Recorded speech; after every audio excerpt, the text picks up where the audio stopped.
Di ba guro ka? At ako estudyante?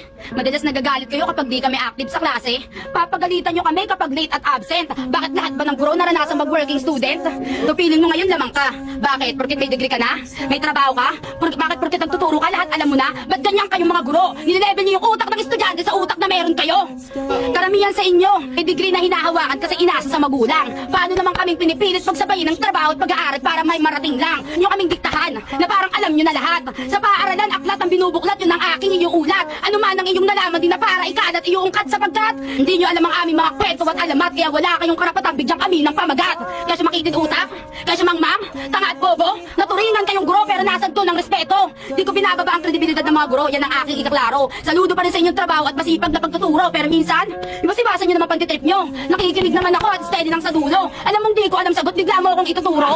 Dapat talaga may rules para sa mga mag-aaral na di pwedeng tawagin ng di nagtataas ng kamay. Common sense naman, di na nga nagtaas kamay, matik di pa nila aral. Alam namin pag-aaral ay importante pero wag nyo naman kaming gawing robot sa klase. My heart can't take this damage, and the way I